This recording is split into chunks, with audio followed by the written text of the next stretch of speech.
315, 360, 495, 585. Екі сұрақ сендерге балалар. 6-ға қандай сандар бөлінеді? Кім айтатқан қол бөлінеді? Яғда қойыңыз. 6-ға бізде 414. Жоқ, несі? Ережесі қандай? Қандай болу керек, яғни? Қандай болу керек бұл?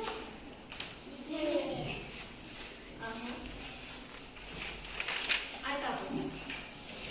Егер сан 2-ге және 3-ге бөлінсе, онда ол сан 6-ға да бөлінеді. Дұрыс айтады. 2-ге де 3-ге де бөлінсе, сондықтан 114 2-ге бөлініп тұр, 3-ге бөлініп тұр, иә, сол себеп. Келесі 15-ге бөлінетін белгі айта қоям, Ақерке. Ал 15-ге 15 Бөлініші де. Қандай болу бұл? 3-ге және 2-ге бөлінсе, ол 15-ге бөлінеді. Жақсы, ал 45-ге бөліну үшін қандай болу? 45-ге бөліну үшін 45-ге бөліну үшін қандай көмек берейік? Қалай? егер де сан 5-ге де бөлінсе, 9-ға да бөлінсе, ол сан Жақсы, 9-ға бөлінгіштік белгі бар. 9-ға бөлінетін сан 9-ға да бөлінеді. Жақсы, отыра ғой. Яғни бұл өткен тақырыпты қайталады. Келесі 237-ні қарап шығыңдар, дұрыс болса жүздерді қоямыз, қате болса минустарды қоямыз. Осылай не болу керек? Бұл жерде де 15-пен 45-ге бөлінгіштік белгісін есептер, иә?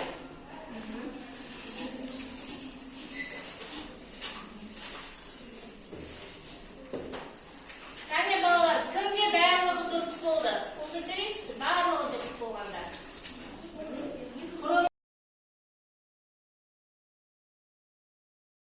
Санның дәрежесі. Санның дәрежесі. Бұның оқу мақсатына келетін болсақ, натурал сандар дәрежесінің анықтамасын білесіңдер, және натурал сандар ондық жазылу түрінде көрсете алады десіңдер. Сабақты өтеміз. Жаңа сабақ. Яғни, мысалы, тақтада не көріп тұрсыңыздар? 3. Бұны біз басқаша былай жазаламыз. Неше үшін бар бұл жерде? 1, 2, 3, 4 бар, иә? Сондықтан 3 көбейту 4-ке бұны не істей аламыз? Жазаламыз. Ол дегеніміз нәтижесі 12-ге тең. Ал егер бұлай болса ше қараңдар. 3 көбейту 3, көбейту 3, көбейту 3. Бұны қалай жазуға болады?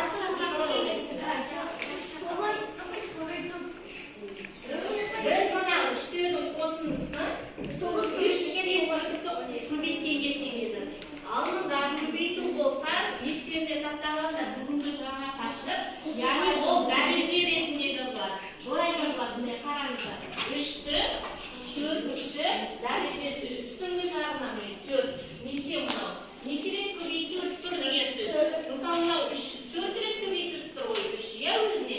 Сондықтан дәрежеге 4-ті жазасың. Егер 5 рет көбейтілсе, дәрежеге 8-ті жазасың. Түсінікті? Сосын нәтижесі мысалы есептеп шығарасыңдар. Бұл бізде 81-ді береді. Сонда қараңдар, анықтаманы шығаратын болса осыдан бірдей көбейткіштерден тұратын көбейтімді дәреже деп аталады екен. Осыны жазып қойыңдар. Бірдей көбейткіштерден тұратын көбейтімді дәреже деп аталады. Дәптерге жазып аламыз. Бірдей көбейткіштерден тұратын көбейтімді дәреже деп аталады. Бірдей көбейткіш болу керек. Түсінікті ма? Көбейткіш деген мына көбейткіштің сандары болған. Олардың барлығы бірдей болса, ол дәреже деп аталады. Ол қанша екені, мысалы, неше рет қайталанып тұр? 2 болса, дәрежеге 2 жазасыз. 3 болса, дәрежеге неше жазамыз? 3. 5 болса, 5. Яғни неше рет өзі тұр, соны дәрежеге жазады екенбіз.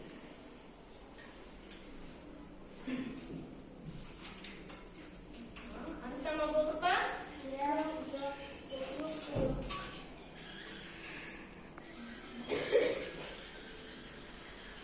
Жақсы, енді осыдан формула шығаратын болсақ, қалай екен сонда?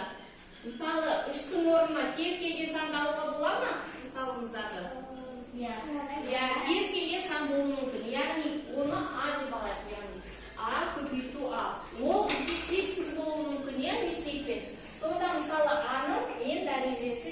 былай жазылады формуласы. Мынау формуласы, дәреженің формуласы осы. Мына жердегі ол реті қанша рет қайталанғаны ол дәрежеде жазылады. Бұл жердегі А дегеніміз дәреженің негізі, міне А деген негізі. Яғни мына мысалда негізі неше екен?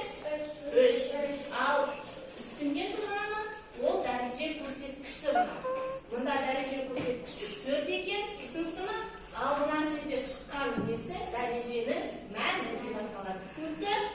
Яғни астыңғы жағында тұрған дәреже негізі, үстіндегі дәреже көрсеткіші. Неше рет қайталанды? 2-нің неше дәрежесі? 5 дәрежесі. Яғни 2 өзіне неше рет көбейтіледі? 5 рет. Нәтижесі сонда неше болады екен? 32 болады екен. Бұның оқылуы былай. 2-нің 5-ші дәрежесі 32-ге тең. 2-нің 5-ші дәрежесі 32-ге тең. Түсінікті ме? Бірінші негізді оқимыз, сосын дәрежені мәні нешеге тең екенін айтамыз. Келесі мынаны қараңдар. Яғни 2 негіз 5 не нәрсе болады? 5 саны?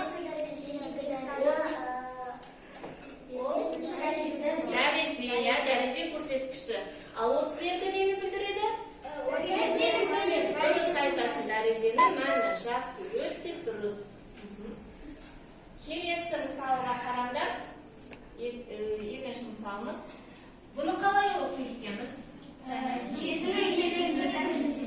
7-нің 2-ші дәрежесі 49-ға дұрыс. Немесе бұл жерде қараңыздар. 2-ші дәрежені біз кейде айтамыз квадраты. 6-ның квадрат деген 36 дұрыс айтады. Ол негізді өзіне 2 рет көбейту ғой. Ал мына жерде 7-нің квадраты деген 7-ні неше рет көбейту? 2 рет. Сондықтан 49 болып. Түсінікті ма? Келесі 5-нің квадраты десем 25. Түсінікті ма? Яғни ол квадрат деген 2 рет өзіне көбейту дегенсіз. 2-ші дәреже. Келесінен қараңдаршы бір мысал. 4-тің 3-ші дәрежесі 64. Дұрыс айтады. Бұны кейде айтамыз 4-тің кубы деп. Сендерде анау көлем есептеген есептер болды ғой, мысалы. Ненің көлемі қандай дегенде, мысалы, кубтың көлемін сендер өткен сабақты өттіңдер, ол кубтың көлемі формуласы қандай еді? В те қандай еді? В те А куб, е? А куб болды. Куб деген барлық қабырғасы бірдей фигура, е? Соның көлемі А куб болды. Сонда осы сияқты есептейді. Яғни қандай қабырғасы саны, соны 3 рет естейсің өзіне көбейтеді. Мына жерде 4-ті не істеп тұр? Өзіне 3 рет көбейтіп тұр. Мына жерде негіз неше кетеді?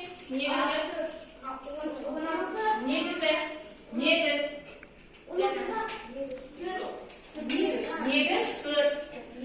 Дәреже көрсеткіш 3. Мәні 64. Келесі есте сақтау керек, мынандай нәрсе бар. А-ның бір дәрежесі бар. А-ның бір дәрежесі, яғни кез келген санның бір дәрежесі өзіне тең екен. Осыны есте сақтап алыңдар, жарай ма? Қазір жазып аласыңдар. Кез келген санның бір дәрежесі неше екен? Өзіне тең. Мысал келтіріңдерші. Мысалы, А-ның орнына 64-тің бір дәрежесі 64-тің бір дәрежесі 64. Өйткені бір деген өзі деген сөз ғой. Сондықтан өзі. 2 десе 64-ті не істейсің? 2 рет көбейтесің. Ана жерде мысалы 100-дің бір дәрежесі, 145-тің бір дәрежесі. Келесі жазып алдар, е? Келесі, жақсы осын жазып алдар, келесі есте сақтайсың, қазір айтам. Мысалы мен несін жазып алыңдар. Яғни кез келген санның бір дәрежесі өзіне тең. 75-тің мысалы бір дәрежесі 75.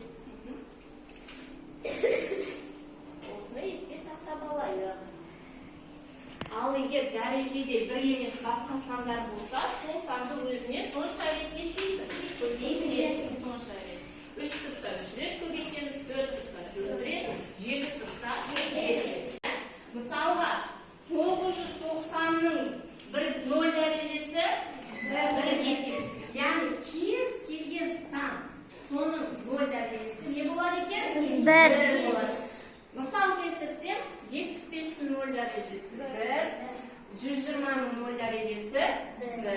Жақсы. Есте сақтап жазып алайық осыны. Болдама балалар? Енді келесі балалар қараңдаршы. Мысалға, мыңды мен жаза аламын қалай? Мың деген ол 10-ның 3 рет көбейтіндісі деген сөз. Өйткені бірдің артында неше нөл бар? 3 нөл бар, иә? Мыңда 3 нөл бар. Сондықтан 10-ның 3 рет көбейтіндісі немесе 10-ның неше дәрежесі? Кубы деп жазады, иә? 10-ның кубы. Мысалы, 10-ның болса, 10-ның қанша дәрежесі? Иә, дұрыс. Сондықтан дұрыс айтады. Сендер сұрақ қояйын сендерге. Бірінші мысалы, 3-тің квадраты 9-ға тең дейді. Дұрыс па?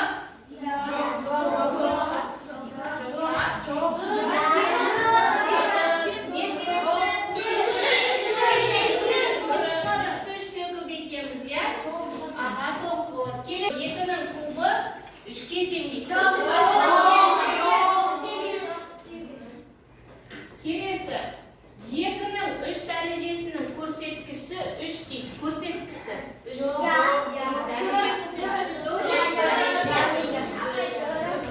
Келесі төртінші, 25 саны дәреже түрінде 6-ның квадраты деп жазылады. Жоқ.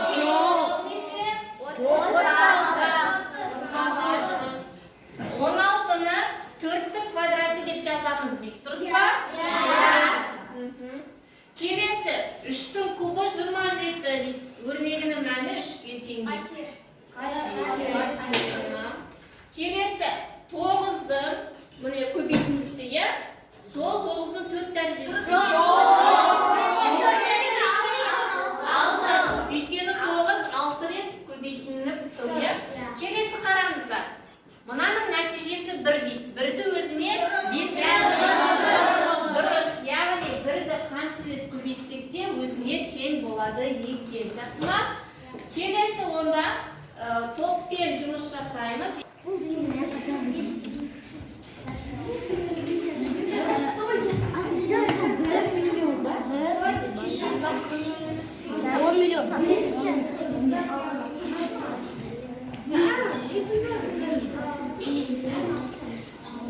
Мында 4 көбейтілген күміс бұл 74-дің квадраты. Дұрыс, өте дұрыс. Келесі 1 миллионның 10-нан 6-сы. жақсы, өте дұрыс. Отыра ғой. Келесі 3 топтың жауабы 5 көбейтілген 5 көбейтілген 5 көбейтілген 5 көбейтілген 5-тің 5-і. дұрыс. 5-тің 5 дәрежесі. 246 кәне әркім өзі тәртіп орындай қойсын. 246 әркім өзі.